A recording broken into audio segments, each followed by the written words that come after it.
ಜಯಂತಿ ಹಾಗೂ ಅವರ ಕುರಿತು ಮಾತನಾಡಲು ಬಯಸುತ್ತೇನೆ. ಸಂವಿಧಾನ ಶಿಲ್ಪಿ, ಸಮಾನತೆಯ ಅಧಿಕಾರಿ, ದೇಶದ ಮೊದಲ ಕಾನೂನು ಸಚಿವರು, ದೇಶ ಕಂಡ ಮಹಾನ್ ವ್ಯಕ್ತಿ ಡಾಕ್ಟರ್ ಬಿ.ಆರ್. ಅಂಬೇಡ್ಕರ್. ಪ್ರತಿ ವರ್ಷ ಏಪ್ರಿಲ್ 14ರಂದು ಡಾಕ್ಟರ್ ಬಿ.ಆರ್. ಅಂಬೇಡ್ಕರ್ ಜಯಂತಿಯನ್ನು ಆಚರಣೆ ಮಾಡಲಾಗುತ್ತದೆ. ಭಾರತದ ಕಾನೂನು ವ್ಯವಸ್ಥೆ, ನಿವಾರಣೆ, ಪ್ರಜೆಗಳ ಮೂಲಭೂತ ಕರ್ತವ್ಯ, ಸಮಾನತೆ, ಶಿಕ್ಷಣ ಕೇಂದ್ರ ಸೇರಿದಂತೆ ಹಲವು ಕ್ಷೇತ್ರಗಳಿಗೆ ಅವರು ನೀಡಿದ ಕೊಡುಗೆಯನ್ನು ಸ್ಮರಿಸಲು ಪ್ರತಿ ವರ್ಷವೂ ಅಂಬೇಡ್ಕರ್ ಜಯಂತಿಯನ್ನು ಶಾಲಾ ಕಾಲೇಜುಗಳು, ಸರ್ಕಾರಿ, ಖಾಸಗಿ ಕಚೇರಿಗಳಲ್ಲಿ ಸಹ ಮಾಡಲಾಗುತ್ತದೆ.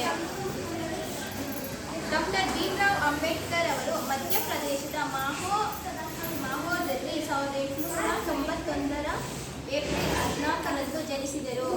ಅವರ ತಂದೆ ರಾಮ್ಜಿ ಮಾಲೋಜಿ ಸತ್ಪಲ್, ತಾಯಿ ಭೀಮಾಬಾಯಿ. ಈ ದಂಪತಿಗಳ 14ನೆಯ ಮಗನೇ ಡಾಕ್ಟರ್ ಬಿ.ಆರ್. ಅಂಬೇಡ್ಕರ್.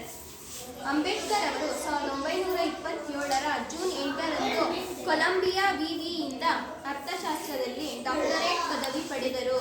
ಅವರು ಜಾತಿ ತಾರತಮ್ಯ ಮತ್ತು ಅಸ್ಪೃಶ್ಯತೆ ಬಗ್ಗೆ ಹೋರಾಟವನ್ನು ಪ್ರಬಲವಾಗಿ ಆರಂಭಿಸಿದರು. 1920ರಲ್ಲಿ ಬಿ.ಆರ್. ಅಂಬೇಡ್ಕರ್ ಅವರು ಮೂಕನಾಯಕ ಎಂಬ ಪತ್ರಿಕೆಯನ್ನು ಆರಂಭಿಸಿದರು. ಸ್ವಾತಂತ್ರ್ಯ ಭಾರತದ ಮೊದಲ ಕಾನೂನು ಸಚಿವರಾಗಿ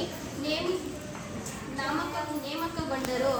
ಅಂಬೇಡ್ಕರ್ ಅವರು ಸಂವಿಧಾನ ರಚನೆಯ ಕರಡು ಸಮಿತಿಯ ಅಧ್ಯಕ್ಷರಾಗಿದ್ದರು. ಭಾರತದ ಬೃಹತ್ ಸಂವಿಧಾನಕ್ಕೆ ಅಪಾರ ಕೊಡುಗೆ ಶ್ರಮ ಹಾಕಿದ್ದ ಇವರನ್ನು ಭಾರತೀಯ ಸಂವಿಧಾನ ಶಿಲ್ಪಿ ಎಂದೇ ಕರೆಯಲಾಗುತ್ತದೆ. ಅಂಬೇಡ್ಕರ್ ಅವರು ದೆಹಲಿಯ ತಮ್ಮ ಮನೆಯಲ್ಲಿ ಡಿಸೆಂಬರ್ 6, 1957ರಂದು ತಮ್ಮ 65ನೇ ವಯಸ್ಸಿನಲ್ಲಿ ನಿಧನರಾದರು.